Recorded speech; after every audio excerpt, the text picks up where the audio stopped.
Hello and welcome to the Ask Assaad show. I'm Michael Gaines and glad you're joining us today as we continue our ongoing conversations in bringing insight out and providing you with expert analysis and conversation on markets, the energy world, and the impact it has on all of us. So we are glad you're joining us and looking forward to having you take part in today's episode. Really looking forward to that and to give you and all of us a little more insight into how you can do that.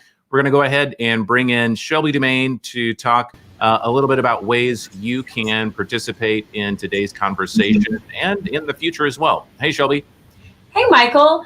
So as always, there's a couple different ways that our audience can get involved. The first is simply by commenting below.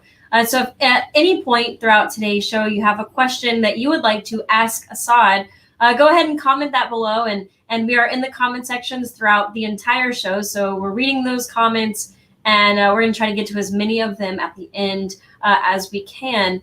And after the show, if you have any other questions for us, there are still a few different ways that you can get involved. And the first is by emailing us. So maybe if you have, like I said, a question, a comment, or even an idea for a future topic you would like to see on the show, you can email us at askassad@nov.com. You can also give us a call. So you can call us, leave a voicemail. I love this because you can stay anonymous, or you can let us know your name and maybe even where you work.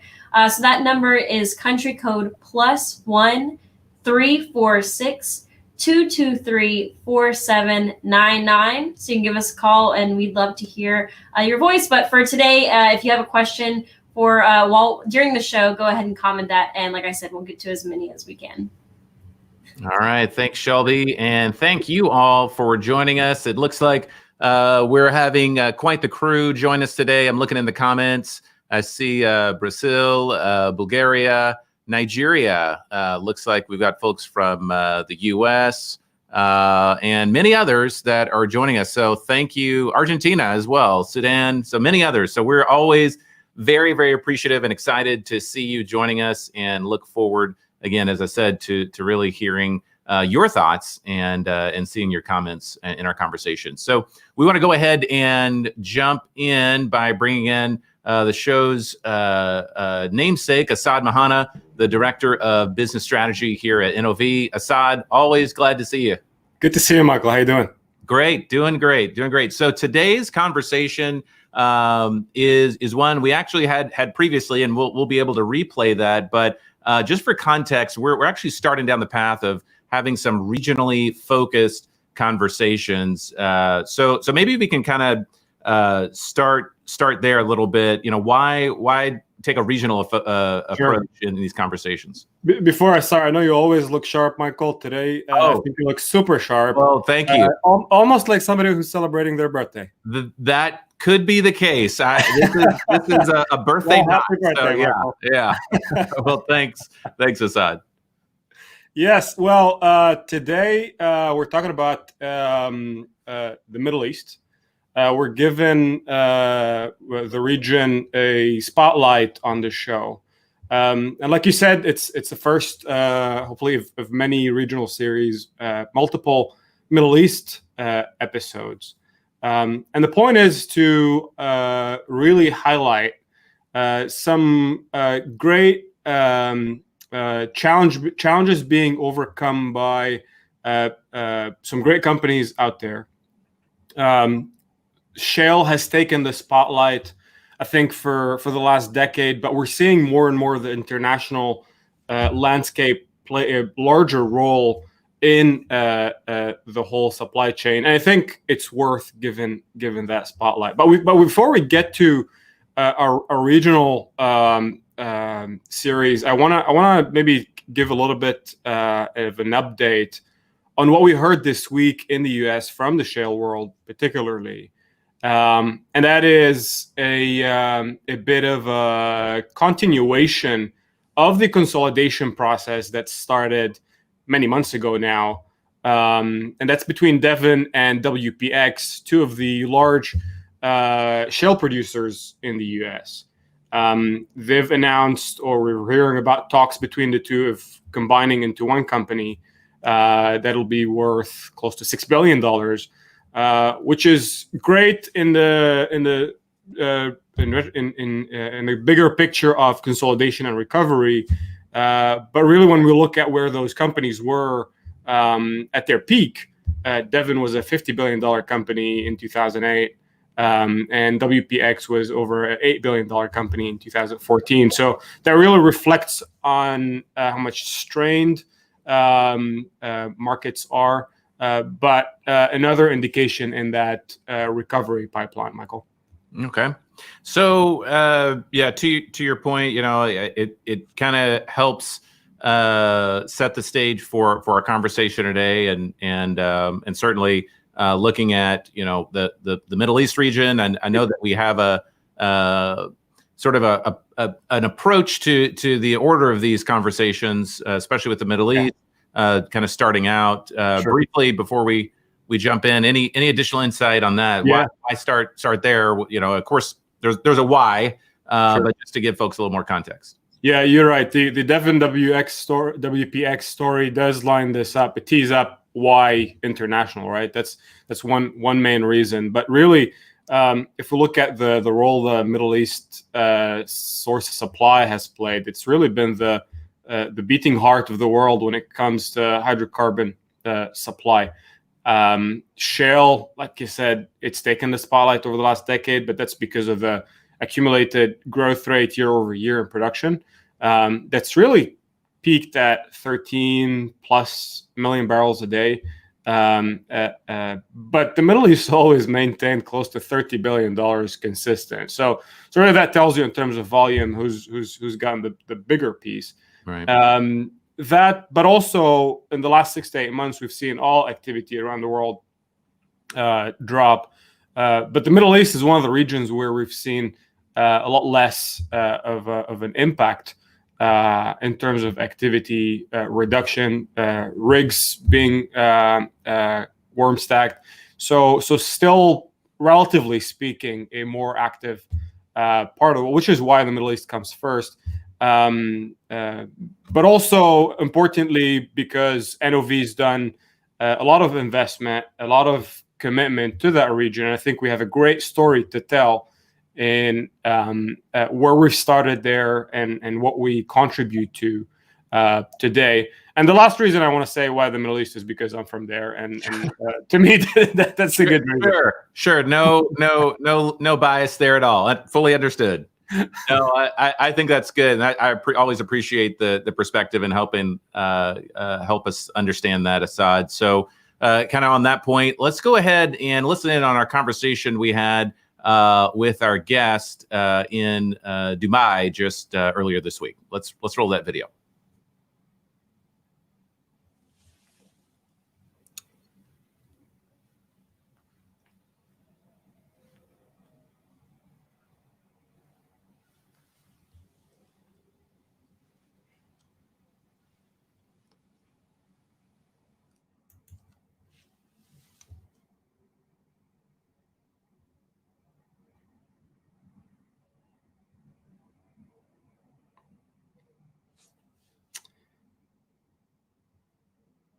Oh.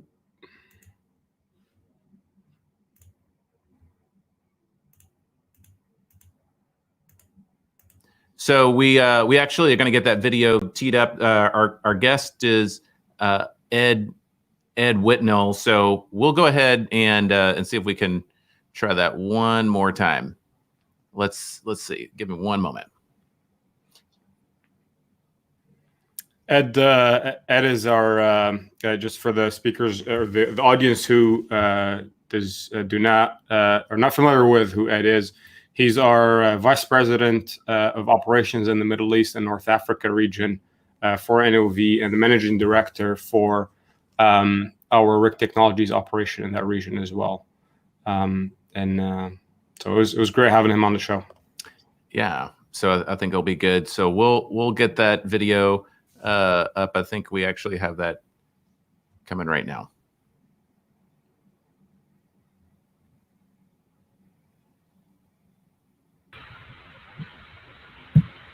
want to go ahead and introduce Ed Whitnell. So Ed is joining us live from take us out. Dubai. So Ed, thanks for joining us. My pleasure, Michael. Nice to be here, and I look forward to talking about the place where I work. Sure, yeah, absolutely. So maybe just for those that aren't familiar, could you give maybe a little bit of context into what you're doing there in Dubai right now and what you're doing at NOV? Okay. So here in Dubai, I'm the Vice President of Operations and the Managing Director for the Rig Technologies Group. What that means is I look after our rig up group here, and then add support where I can for our aftermarket group. And I've been here about 3 years. I've been with NOV 17 years. All of those years with rig. Originally started in the aftermarket group, and then made the transition over to our operations group about 7 years ago. Okay, great. Pretty awesome. And you live in Dubai, is that right, Ed? Yeah, live in Dubai. I got my family here, 4 kids, my wife, and our dog. It's pretty awesome. That's cool. I wanna maybe get into the side of the scope that NOV covers. But before we get there, maybe Ed, for those who don't know, how did NOV get to where it is today? How has it historically evolved to become a significant player in its footprint in the Middle East? So maybe some color on that. Sure. I'm a history nerd through and through. Okay. My kids would probably argue that I'm just a nerd through and through. and loving the job that I've been doing for the last 17 years, I was able to dig into some of our history. So NOV's been in the region for right at 50 years. Our first entity in the region was in Dammam, one of your former haunts. Yeah. In 1972, we opened up a entity called Vetco Tubular Services, which we still operate under today. We within NOV would know it more commonly as Tuboscope. And they began in 1972 with industrial NDT, OCTG, and drill pipe inspections, and machining and thread repair. Wow.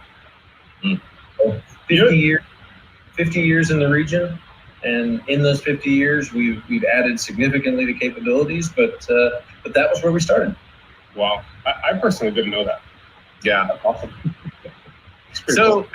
maybe to your comment there, Ed, I mean, yeah, it's I mean, we've, when you look at the landscape, oil and gas and innovation certainly have seen, massive strides and increases both in technological advancement, efficiencies, the whole nine. So, maybe kind of diving in from an NOV lens standpoint in the region. How is that growth?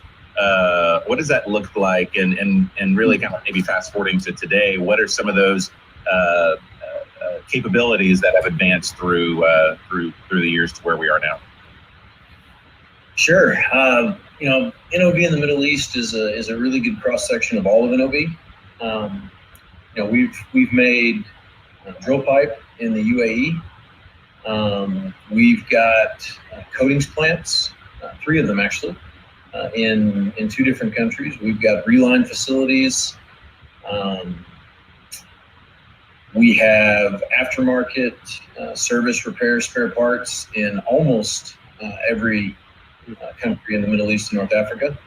We have in fact, the only rig up yard for building land rigs in the UAE. We got fiberglass products. We've got 2 plants there, one in Saudi, one in Oman. And then we've got downhole facilities, bits, motors, complete power ends. Again, kind of spread out, but largely those 2 are focused on Saudi and the UAE. Mm-hmm. But then support Egypt, Algeria, Oman, Kuwait, Qatar.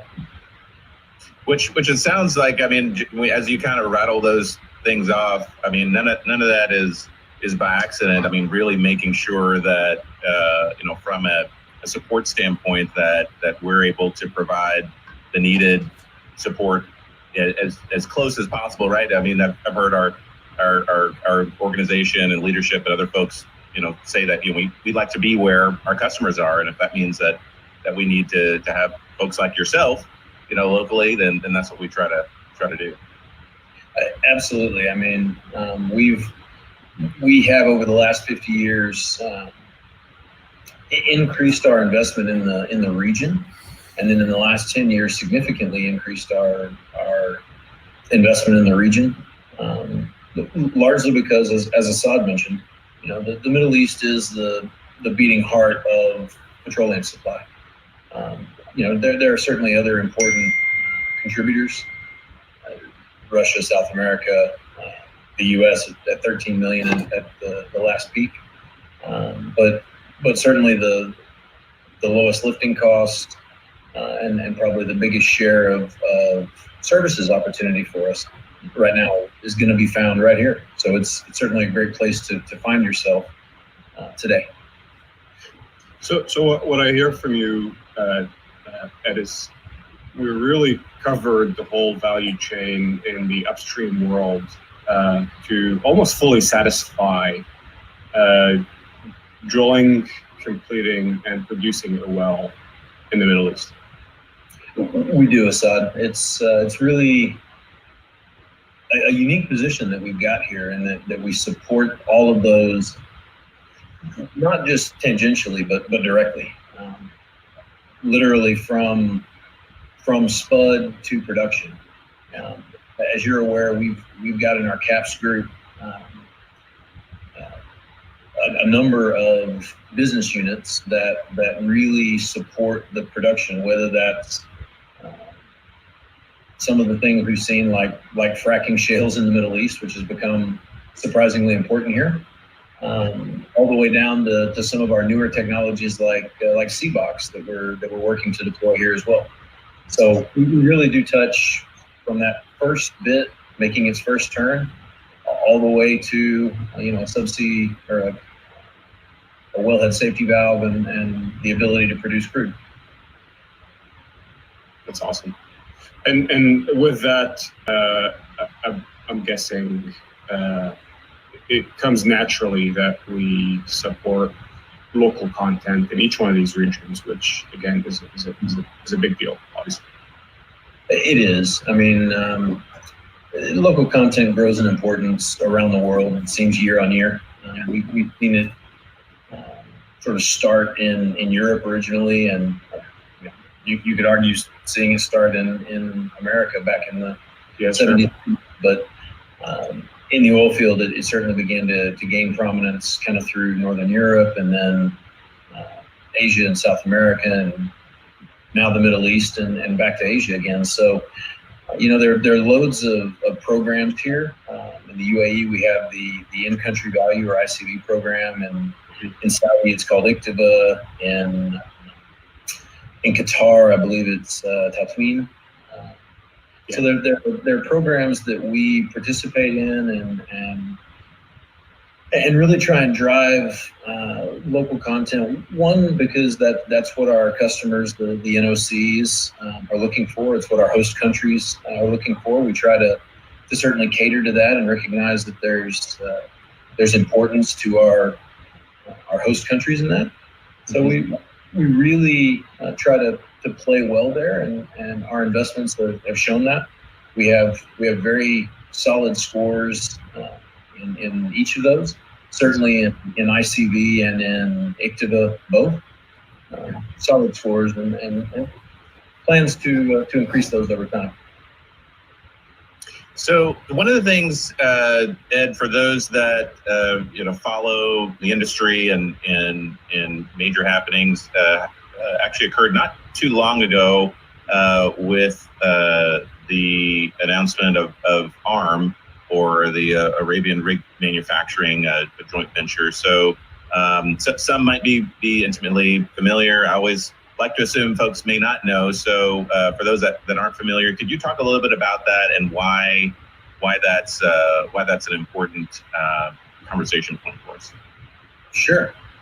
So to give a little bit of context and history, Saudi has a Vision 2030, and a big part of that vision was growing their local supply chain as a way of diversifying their economy away from just pure petrodollars. So when they put the in-kingdom total value add, what we call ICTVA, local content program in, one of the ways that they wanted to drive that growth was putting their money where their mouth is and creating joint ventures. So they created a number of joint ventures. One of those is a joint venture to be a land drilling contractor. One's a joint venture to be an offshore drilling contractor. One's a joint venture to build jackups and service vessels in Kingdom. And the joint venture that we went into with them, ARM, as you call it, is to provide land drilling rigs and drilling equipment built in Kingdom. And so we signed a contract a few years ago and are well underway with our facility construction right now. And we're going to be building no less than 50 rigs over the span of 10 years. And each year we will be kind of adding to our local content muscle by bringing more and more of that drilling equipment manufacturing in Kingdom as well. So there's going to be a transfer of know-how that's going to really help us to be successful and achieve the goals that we've agreed with Aramco. No, that's great. And I understand there's already another JV that'll be using those rigs too. Yeah, that's actually the purchaser of those rigs is the JV that Aramco formed for drilling onshore. It's called Sunup. Mm-hmm. Great. Yeah, and I know, Assaad, you're about to jump in. Before you do, I just want to make mention for those that are joining us live, if you have any questions or anything that you'd like Assaad or Ed to talk about with respect to NOV in the Middle East, feel free to put your question in the chat box, whether you're watching us on LinkedIn, Facebook, or YouTube. And we'll look to get to that in our Q&A portion coming up in just a quick moment. So sorry, Assaad, didn't mean to jump in front of you there, but I was going to make a on. Yeah. I mean, building 50 rigs in Saudi Arabia over the next 10 years. That's not just manufacturing capabilities. That's bringing in local skills, local expertise, developing local technology, improving the whole supply chain, really building an economy around. This facility is going to support a tremendous growth that's planned for the kingdom. It is. The facility is along the eastern seaboard of Saudi Arabia in a place called Ras Al Khair, and it will be the third industrial city. So you've got Dammam, which you're familiar with, and I'm sure you know Jubail. So it's north of Jubail. So there are some challenges in the logistics of getting our people there, but we're confident that the growth will come to support that. Sure. But in the meantime, we are hiring talent, which is NOV talent that we're moving across to the JV, as well as hiring locals and other nationals that'll help us really flesh it out, because it's a huge challenge to build 50 rigs. It's an even bigger challenge to build them in a new place. Sure. And it's an even bigger challenge to do that while growing our know-how in building drilling equipment. But all of that is kind of backstopped against NOV's core competence in land rigs, drilling equipment, and manufacturing know-how. Mm-hmm. So we've got a strong team in place that's going to drive that to success. And as a guy who spent the last few years in manufacturing, and anybody that's listening and is in manufacturing knows, when you can plan out a manufacturing business for the next 10 years, it's huge for what you can do for efficiency and economies of scale and how you manage your supply chain. So it really is beneficial to us and helps Aramco and the kingdom achieve their goals. Yeah. So it really is one of those unicorn sort of win-win situations that we all achieve. Yeah, well, it's massive. I mean, really kudos goes to all those behind the JV and to you at Cater for that JV and your team to kind of push that. And I didn't want to stop you earlier, but the way you pronounced it, Assaad, I got to say I'm proud of you. That's really dedication to the Arabic language right there. You know, I do believe when you live in a country, you really should try to learn the language, and I've done that in some of the other countries I've lived in, and even gotten fluent. I will admit that Arabic didn't work out for me. I tried very hard, earnestly for a solid year, but in Dubai, it's everyone speaks English, so and everyone generally speaking tries to be very polite. So as soon as I would stumble with a word, there would be someone who would immediately switch to English in an attempt to help, and so it was quite hard to really try and master it. So I can do the normal, the greetings, the how are you, the what's going on, the kefak. That's pretty cool. Ed, I wanted to maybe before handing to Michael with Q&A, I wanted to ask you what's next. What's NOV heading towards in the region? What are both RIP technologies specifically and maybe as a whole? And I'm assuming there's going to be a bit of more commitment in your answer. Yeah, I mean, for sure.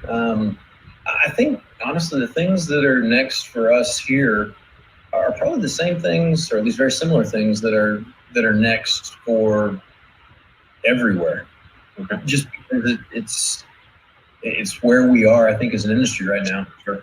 You know, we hear a lot of talk about an energy transition, and despite the Middle East being the beating heart of oil and gas production, there are massive solar projects, alternative energy projects that are going on. I think the runway for that is a lot longer than people think. Yeah. Which means that there's still a very big place for oil and gas, I think, for the foreseeable future. But that does represent a big opportunity for us. And as you know, we're deploying a lot of our assets, looking at that, and that is really exciting for us right now. I think the next one, which again is certainly not overhyped, but I think people are tired of talking about the potential, and they really want to see the results, and that's with digitization and automation. And we're making some real progress in this region with that. We've got our Novo system has been deployed, some of the apps for that, particularly out of our MD Taco group, and then obviously out of our Rig Technologies group, working together, are showing some benefits there. Things that we've seen in Alaska, things we've seen in the lower 48, really beginning to take hold here, which is really exciting. And then I think the last one is gas, and I think gas is probably the one bright spot in the industry right now. You know, the sentiment around gas, even in the U.S., is stronger than it was even last quarter. And here, gas has taken on a strategic nature. So, you know, we're actually seeing spread counts growing here because a lot of the gas that we can get here is found in shale formations. So a lot of the know-how that drillers in the lower 48 have accumulated is now coming across, and we're seeing some E&P companies out of the U.S. that are showing up here that are partnering with NOCs, and there is a big push across every country in the Middle East and North Africa to figure out how they can produce their own gas as well as export gas. But I think that's where the future is for us and for the region right now.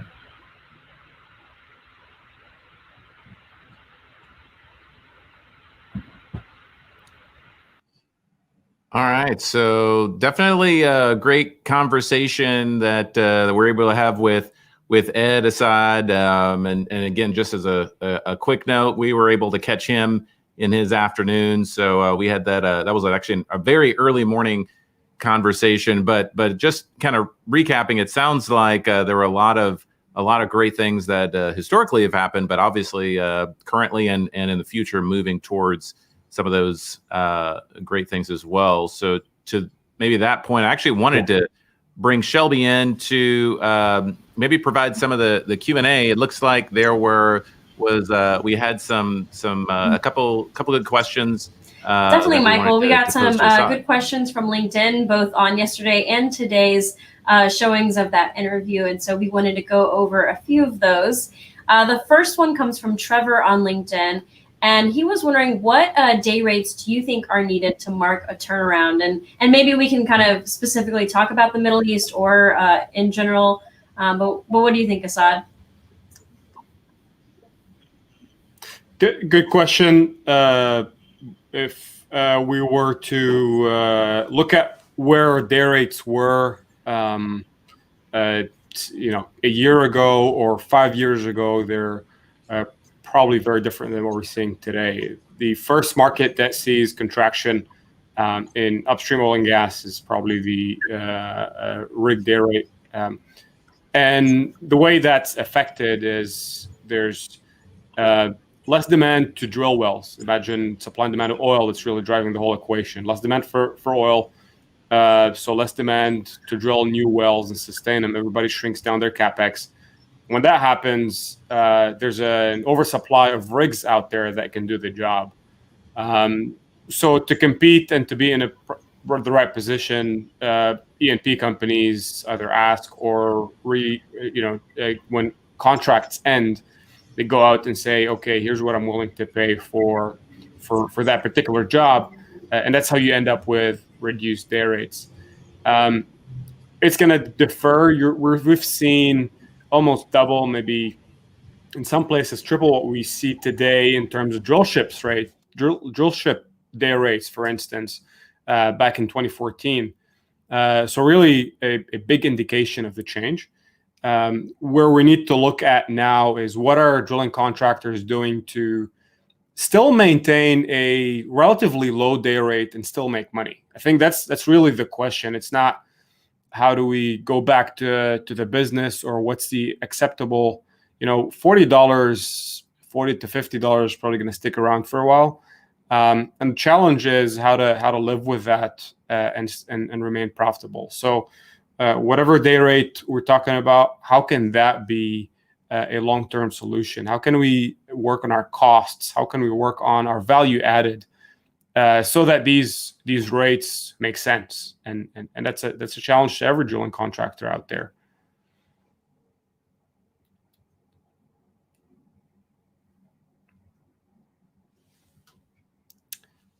All right. So I think we had a little bit of audio snag there with Shelby. We'll see if we can get her back in just 1 second. Oh, okay. There we go. Sure. Sorry, I had an issue with the mic there. So this next, I have issues with Mike all the time. Yeah, that's true. That's true. That's true. Exactly. So this next question, I was just saying how I think it really stood out for me. They were asking how you think this crisis is going to affect the younger generation, and what will there and what opportunities will there be for that generation? You know what? I think this is the greatest challenge for the younger generation. What we're seeing today is an opportunity for the youth to come in and solve problems that have yet to be solved. No industry is perfect. We know upstream oil and gas isn't. It's got its challenges, and it needs fresh blood. It needs different experiences. It needs more people to get it going forward and to fix those issues. The attractiveness of oil and gas today is greater than any time has passed, and that's where real change can happen. So, to the younger generation, I would say if you really want to have an impact, not a single industry out there is going to be a perfect industry. If there's one place where you can make a difference, it's right here. Absolutely. I get asked that all the time. How do you like working in oil and gas, or how is it going? And I say all the time, I'm really excited about it. I think there's so many problems to be solved, and it's really fascinating to kind of get a front row seat to that. Definitely. So this all while playing with the coolest technology, dealing with great people, going around the world. I mean, you can't beat that. Exactly. I couldn't agree more. Yeah. So this last question also came from LinkedIn, and I apologize for the pronunciation, but Saad Al-Marshad asked, what addition to the Saudi Arabian workforce will this project have? And I believe by project, he's referring to the 50 rigs, which Ed talked about. Yeah, I don't have a number, but I tell you, it's pretty sizable. To build 50 rigs or 10, 5 to 10 rigs a year. I guess the number's 5. You're gonna need a lot of people. You're gonna need a lot of technology. You're gonna need a lot of machines, and like I mentioned in the interview with Ed, that's the people involved and hired in that facility is one thing, but the other thing is what sort of support structure goes around that, the supply chain that it's creating, the whole smaller economy that we talked about. I think that's the bigger ripple effect that this facility brings, along with expertise, along with training, along with cooperation and collaboration. So I'm particularly excited about this one. Yeah, well, joining you there for sure, Assaad. So want to thank you, Shelby, and Ed Whitnell as well for today's conversation. It was really insightful, and certainly looking forward to more regional conversations as we look to continue to bring, as we always say, to bring insight out and to help eliminate the areas that we're helping to support. So thanks, Assaad.